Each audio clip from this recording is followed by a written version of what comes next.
Кој беше на Facebook викендов, а претпоставувам имало многу, знае дека хит беше Митре Вењановски, пратеникот на СДСМ, со една негова расправа за ребалансот на буџетот во собранието. Митре Вењановски е денеска гостин во студиото на Нова. Добре ве најдов, никогаш не сум се чувствувал како звезда, па така и овој пат не се чувствувам. Најнормално, најобично. Ве затекна ситуација со таква нагла популарност која добивате на социјалните мрежи? Искрено да ви кажам, да. Бидејќи во изминативе 2,5 години колку што сум пратеник, јас на таа тема зборувам, тоа ми е дефинитивно мојата преокупација, да се отворат некои суштински прашања, да не се бега во парцијални работи, да не се бега во малограѓански работи и да не се препокупуваме, а сето тоа да оди на штета на граѓаните на Република Македонија. Од секогаш во животот сум сакал работите да ги поедноставам и да разговарам за суштината, а не за формата. Но за жал Република Македонија сиве изминати години се сведува само на форма, на добро пакување, а полека никој не разговара за суштината и она што е навистина реален проблем. Ќе разговараме за она што го зборувавте во собранието во овој славен веќе говор. Какви се реакциите? Еве денеска сте во собранието, вие сте од Охрид, викендов какви беа реакциите од граѓаните во Охрид, денеска во собранието од вашите колеги? Реакциите се позитивни и во насока на тоа дека Ви се јавуваа луѓе, ве пресретнуваа? Ми се јавуваа луѓе, да, и кажуваат дека само сум ја кажал реалноста, ништо друго спектакуларно не сум кажал. Тоа беа зборовите и во директните контакти, и во телефонските јавувања, и во СМС пораките, дека се согласуваат луѓето дека тоа е реалната слика во Република Македонија, за жал на сите. Колку СМС пораки добивте? Искрено да ви кажам, не ги бројам, но премногу. Facebook профил имате? Немам. Ќе отворите? Не. После ова? Не. Зошто не? Не планирам. Тоа е медиум на новото време и тоа ново време се генерациите кои доаѓаат. Јас останувам. Па вие не сте стар. Јас сум сепак возрасен. Да. Ахмед Нурудин што би рекол доволно стар да имам желби, доволно млад да имам желби, а доволно стар да не можам да ги остварам. Значи на таа средна доба, сепак сметам дека тоа е медиум за младите. Јас го поздравувам сето тоа, но Погледате дека младите и сакаат да чујат нешто вако, можеби би сакали да слушате и коментари кои ги вие искрено да ви кажам, како природа, како карактер, бидејќи има таму и работи кои се под некој нивоа на комуникација, каде што гледаме луѓе кои навистина се име и презиме во јавниот медиумски простор, а сите тие нивни Facebook профили имаат такви тешки зборови или такви неубави зборови кои навистина грдо звучат и од тие причини се пазите да не се контаминират. Од тие причини ќе останам на класичното, ќе останам на книгата, ќе останам на весникот како приоритетни, но во секој случај времето е тоа и не може да се побегне од тоа апсолутно. Се плашите дека некој може да ви испровоцира и вие да употребите таков говор на омраза каков што се користи во некој, особено во тие политички пресметки? Не, никогаш во животот, ни во директен контакт сум избегавал и сум внимавал. Бидејќи покоен Блаже Коневски кажуваш, зборот е се. Откако зборот ќе излезе, натаму нема повеќе.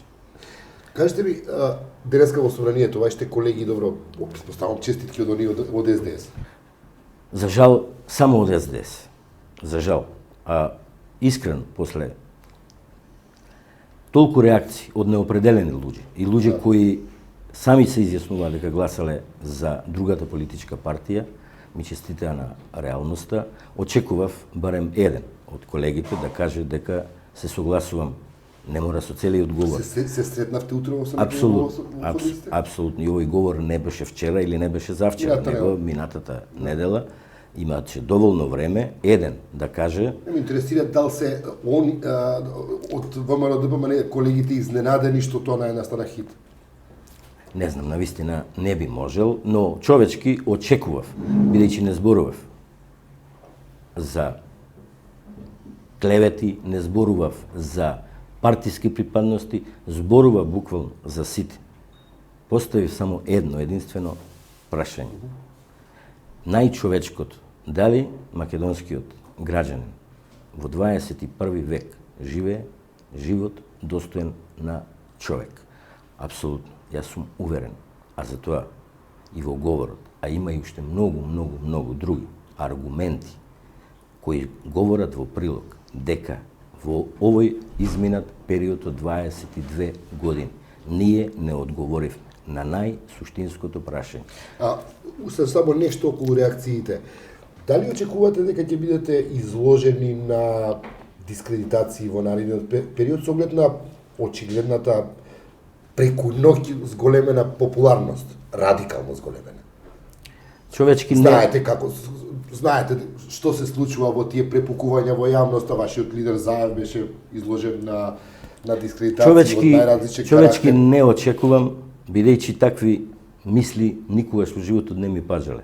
Да се служам со некакви дискредитации на некого и... Не очекувате ли дека ќе но бидете мета? Со оглед на тоа што... Со оглед на ова ситуација сега, ваква каква што е. Политиката во Република Македонија, посебно во последните години, стана многу позначајна од животот.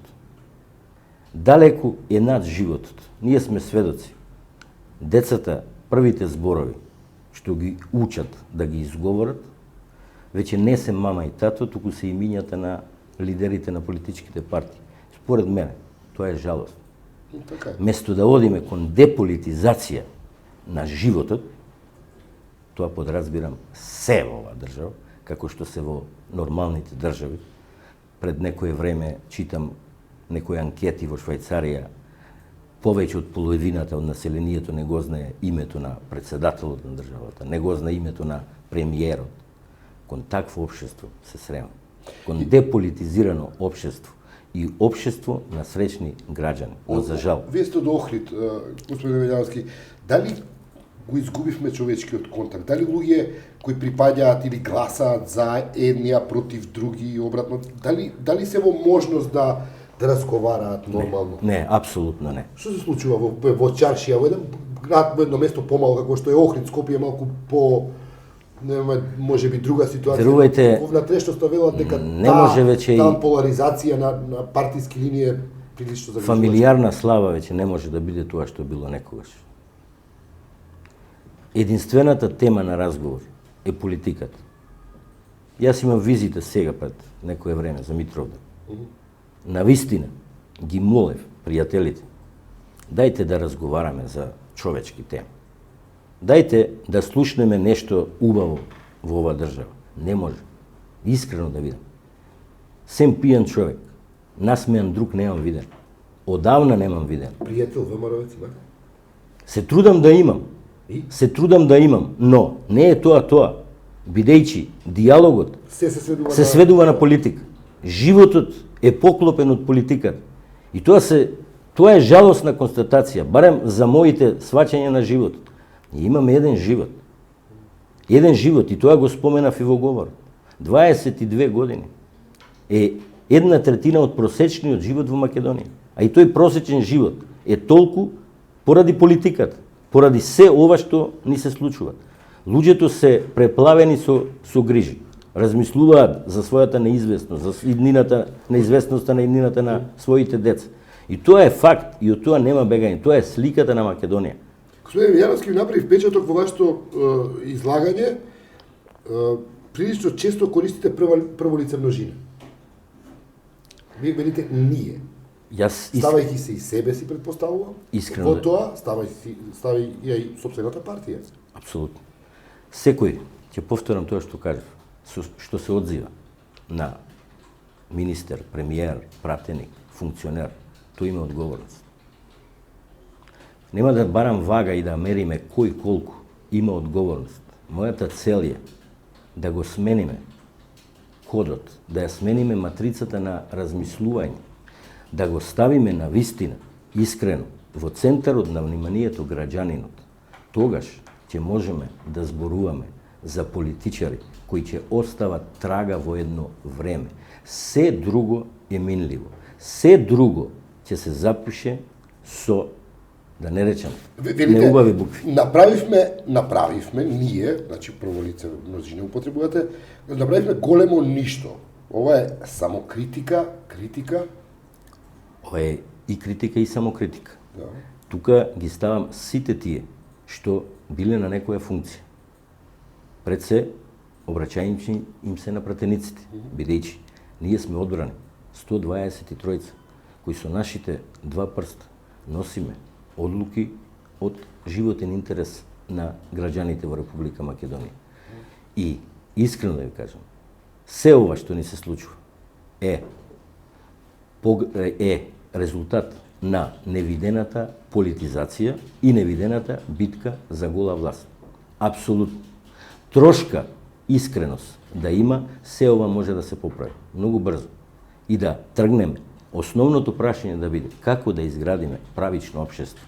Бидејќи ние сме 1/4 од поголем град во Европа или во светот. Жалосно е на овој простор да имаме таква сиромаштија каква што имаме. Жалосно е да бидиме во секој поглед последни во Европа. Велите, имаме држава, ја губиме нацијата, кога имавме нација, немавме држава. Кога немавме држава, имавме нација. Тоа е факт. Некој како југоносталгичар. Не се работи. Тука зборувам и за времето на 5,5 вековното турско робство. Под робство бев. И на сите други робства низ годините. Успевавме нацијата да ја сочуваме. Луѓето се гордеа во сите тие тешкоти и се бореа. Па сега некои ќе речат се гордеат, има луѓе што се провладино ориентирани, кои се гордеат со Скопје 2014, ќе речат, видите, градот каков убав заличи, метропола стана. Так, но реалноста е многу поинаква и многу посурова.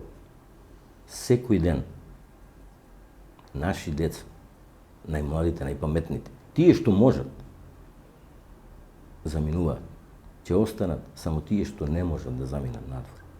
Заминува иднината на оваа држава. Тие луѓе, јас потекнувам од печалбарско семејство, но само татко ми беше печалбар и се враќаше. Бидејќи многумина, мојата теза, која и повеќе пати сум ја изнесол, сакаат да ја побијат со фактите дека Македонија од секогаш била печалбарска. Да, Македонија беше печалбарска, но одеше по еден од семејството. Таму каде што заминаа, целото семејство не се врати. И коските не ги вратија во родниот крај. Тие што отидоа по еден, она класично печалбарство, тие се врати. И одгледаа и семејство, и градеа куќи и сите тие работи. Не е таква ситуацијата. Заминуваат во еден правец децата. А за тоа треба да разговараме. Една влада во една држава или еден парламент. Вон говорницата, вон камерите, во бифетот, во собрание. Разговарате ли со вашите колеги вак? Односно, да не разговарате како што самите кажувате за малограѓански работи, туку еве за овие теми кои болат. Инцидентно со поединци. Да. Се случуваат и такви разговори надвор од светлото на камерите на седниците, кога ќе кажат дека да, тоа е реалноста, но натаму се бега повторно на политичката, да ја земиме вагата и да мериме. Што е тоа Што е потешкото но кој превагнува на 230.000 млади отидени од Македонија во изминатите 14 години? Јас искрено да ви кажам, тука не сме да има но. Тоа е факт. Тоа е поразителен факт за сите. А ние посебно што сме одговорни за тоа. А пред се, луѓето во извршната власт, бидејќи знае дека тие ја имаат и најголемата моќ, со тоа треба да имаат и најголемата политичка одговорност. Мислам дека мора да се направи нешто што ќе ја прекрши работата. Дали на ваше излагање имаше реплика? Имаше. Од? Имаше реплика од господинот Александар Николовски. Се сеќавам, бидејќи највпечатливо ми остана, се обиде да ја дефокусира централната поента на мојот говор со прогласувајќи ме југоносталгичар и дека во името на жртвите на комунизмот е срамно тоа што го зборувам. Јас направив споредба за периодот на Социјалистичка република Македонија и првите 22 години и вторите 22 години, споредувајќи со 22 години независна република Македонија во делот на достоинствениот живот на граѓаните. Јас сега, тогаш, утре и додека сум жив, а тоа можат и илјадници да го потврдат, а го потврдија и со тоа што говорот стана тоа што стана, токму со тие факти. Постарите знаат. Тогаш се живееше живот достоен на Доставам човек. дека хит станавте на интернет, бидејќи луѓето го доживеа повеќе како подадена рака, а не како критика. Затоа ве прашувам, Апсолутно. дали вашите колеги од владачкото мнозинство ова го вашето обраќање го сваѓаат како подадена рака во смисла ајде да видиме што да направиме со човекот во Македонија? За жал, тоа го очекував после сите тие реакции, кога огромна бројка на луѓе тоа го разбра и тоа го почувствува, дека тоа беше во еден дах во од душа изговорено. Се спремавте ли за овој говор? Апсолутно не. Ништо. Апсолутно не. Апсолутно не, едноставно. Ви дојде. Кога Што ви испровоцира? Експозето на- Што кој беше експозето на инспирација? министерот, експозето на министерот. Кој дел? 30 минути. Кој дел? Кој? Целокупниот дел. 30 минути. Не, за вакво нешто треба нешто да ве инспирира посебно за Верувајте. вако еден спонтано излагање, Да се има искрено таква да. политичка дрскост, на ваква социјална слика во Република Македонија, 30 минути да се зборува со некакви парцијални податоци и најмалку 5 пати во 30 минутен говор да се нагласи дека сме четврти во Европа по индустријски раст, тоа беше пресудното, едноставно. Како дрскост го Апсолутно доживеавте? како политичка дрскост. Непримерно е од луѓето што ја водат државата да прават такви споредби. Гневен ли сте, господин Вијановски? Не сум гневен, но сум навистина повреден. Немам гнев, не можам да имам гнев и немам право да имам и да повикувам на гнев, но сметам дека сум повреден затоа што генерации живеат живот кој не доликува на човек во 21 век. И искрено да ви кажам, се користи она вековното, оној ген, оние црнила низ кој поминал македонскиот народ во битката за опстојување. И успеал. Тоа биле тешки времења, тешки премрежи. И успеал. И сега, во 21 век, секој ден, по една човечка судбина, по една македонска иднина, полека да заминува. Чувствувам она што го кажав, дека ја губиме полека нацијата. И тоа се поразителни факти. Дали предпоставувам, во ствари, кога употребувате прво лице множина, дека не го амнестирате СДСМ од одговорност? Јас и тоа имаше во друга дебата, полемики. СДС малку има поолеснителна околност, бидејќи првите години, нормално, се потешки кога се гради државата. Отколку после 22 години. Не ве прашувам во смисла, дали на оваа тема разговарате во партија? Јас се обидувам да разговарам. Се обидувам да разговарам и од секогаш, и во мојата партија. Тоа што сум чувствувал дека треба да го кажам, сум го кажувал. Од секогаш сум забележувал дека премногу ја исполитизирав на Република Македонија. Премногу ја исполитизирав на Република Македонија во битката за освојување на власт. И не се согласувам со сите тие во еден период СДСМ направи едно свртување кон клиентелизам, кога луѓето, дел од некои луѓе во еден период почнаа да размислуваат дека помина времето кога во политиката има идеологија, него треба едноставно секој да го најде интересот во политичката партија. Јас сметам дека тоа е Се менуваат ли работите? Мислам дека се менуваат на подобро. Во партијата, да, се менуваат работите. И искрено да ви кажам, председател Црвенковски, во вториот мандат кога се врати на чело на партијата, инсистираше тука да се направи најголемиот заокрет. Се надам дека и председателот Заев тргнува во таа насока да ние мораме да градиме општество во кое сите ќе бидат среќни. Не општество каде што ќе бидат како со нож поделени. Припаѓаш на ова партија си во ред, ќе имаш парче леп, припаѓаш на другата партија. Тоа е катастрофа. Тоа е катастрофа. Премногу сме ние малку и затоа се случува тоа што се случува. Четното прашање што го поставивте, дали таа политичка поделба се чувствува во секојдневниот живот. Апсолутно се чувствува во секојдневниот живот. Дотаму идеме што гледаме родителот е на една политичка партија припадник, детето е на друга политичка и таму има во семејството и таму е влезено. До таму е политиката влезена. До таму раздорот е направен. Свој Велјански, за крај ќе го критикувавте министерот и буџетот. Ќе ви одговори министерот дека еве на пример во буџетот има пари за пат до Охрид, конечно. Ние го поздравивме тоа и го поддржавме. Но знаете што е жалното? Жално е што изгубивме многу време и многу пари.